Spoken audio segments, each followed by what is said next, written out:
Cricket के मैदान पर आएगा तूफान जब हिंदुस्तान से भिड़ेगा पाकिस्तान। इंडिया 11 वर्सेस पाकिस्तान 11, दोनों टीमें जब मैदान पर होंगी, दोनों की प्लेइंग 11 में किसकी टीम ज्यादा दमदार है, किसकी जीत के ज्यादा आसार हैं, किसके पास कौन से हथियार हैं, इस पर हम बात करेंगे अपनी इस रिपोर्ट में। मैं आपको बताऊंगा 1 ऑन प्लेयर 1-to-1 मार्किंग करेंगे हम कि किस टीम के पास कितनी दमदार टीम है और किसकी प्लेइंग 11 में ज्यादा दम है।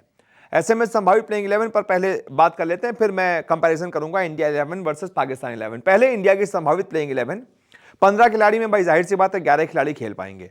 तो इन 11 खिलाड़ी में टीम इंडिया की तरफ से जो संभावित 11 है वो यही आई है। अभिषेक शर्मा, शुभमन गिल, क्योंकि शुभमन गिल टीम में है, वाइस कैप्टन है, तो भाई खेलेंगे ही खेलेंगे, और क्योंकि वो ओपनिंग करते हैं तो ओपनिंग उनसे करवाई जाएगी। अभिषेक और गिल ओपनिंग कर सकते हैं। कप्तान सूर्यकुमार यादव नंबर 3 पर आ सकते हैं।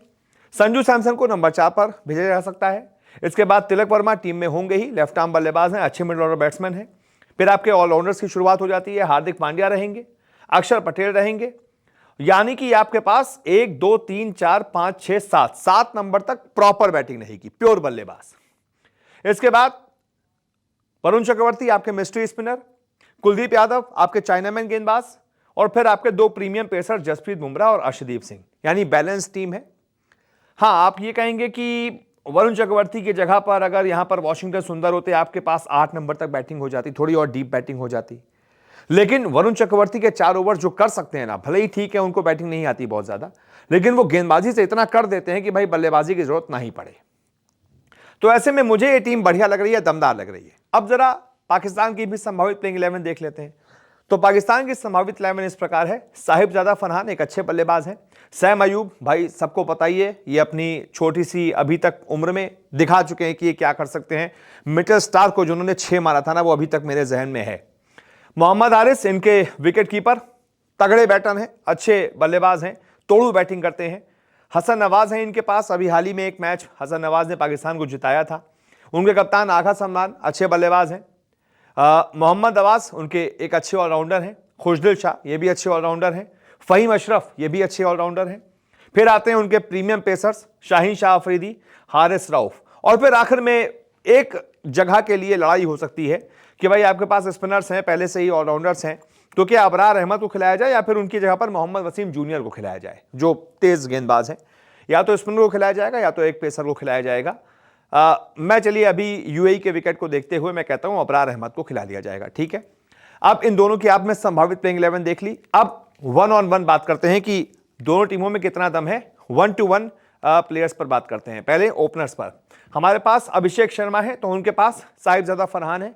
यहां पर इंडिया जीत गई क्योंकि अभिषेक शर्मा दुनिया के नंबर 1 T20 बल्लेबाज हैं, रैंकिंग्स में बाकायदा आईसीसी ने उनको बताया हुआ है, तो यहां हम जीते हैं। शुभमन गिल वर्सेस सैम अयूब, शुभमन गिल के पास एक्सपीरियंस ज्यादा है। आईपीएल में भी उन्होंने जो स्कोरिंग की थी वो ये बताता है कि शुभमन गिल के पास ज्यादा एक्सपीरियंस है, वो सैम अयूब से ज्यादा खतरनाक है, यानी कि हम 2 जगह पर आगे हैं। फिर आते हैं 1-to-1 कप्तान सूर्या हैं हमारे, और उनके पास है आगा सलमान। कोई डाउट ही नहीं है भाई, हमारी टीम जीत रही है, यहां पर सूर्या ज्यादा दमदार है। फिर आते हैं विकेट कीपर्स पर, हमारे पास है संजू सैमसन, उनके पास है मोहम्मद हारिस। हाँ, यहां पर हम कहते हैं कि थोड़ी टक्कर है। हालांकि संजू सैमसन ने बीते साल जो किया है भाई, शतक पर शतक ठोक रहे हैं, बढ़िया बल्लेबाजी कर रहे हैं। मोहम्मद हारिस हैं बहुत विस्फोटक, लेकिन इन पे आप भरोसा नहीं कर सकते। किसी भी मैच में कहो 0 पर आउट हो जाएं, कहो चल जाएं तो 80-90 ठोक दें 30-40 गेंद पर, तो ये वाली बात है। यहां हम बराबर रखते हैं, चलिए यहां पर 1 पॉइंट पाकिस्तान को दे देते हैं। फिर आते हैं तिलक वर्मा वर्सेज हसन नवाज। यहां पर मैं इंडिया को नंबर्स दूंगा क्योंकि हसन नवाज और तिलक वर्मा में तिलक वर्मा ने खुद को ज्यादा साबित कर दिया है, हसन नवाज उतना साबित अभी नहीं कर पाए हैं। फिर आते हैं ऑलराउंडर्स पे, हार्दिक पांड्या वर्सेस मोहम्मद नवाज।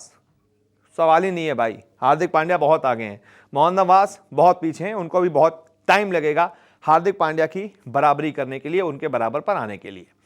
उसके बाद है हमारे अक्षर पटेल, उनके हैं खुशदिल शाह। ये थोड़ी बराबरी की टक्कर मैं कहूंगा, यहां पर मैं पाकिस्तान को चलिए नंबर दे देता हूं। फिर आते हैं हमारे मिस्ट्री स्पिनर्स पर, वरुण चक्रवर्ती वर्सेस अबरार अहमद, कोई डाउट ही नहीं है, वरुण चक्रवर्ती बहुत ऊपर है। फिर आते हैं कुलदीप यादव वर्सेस फ़हीम अशरफ।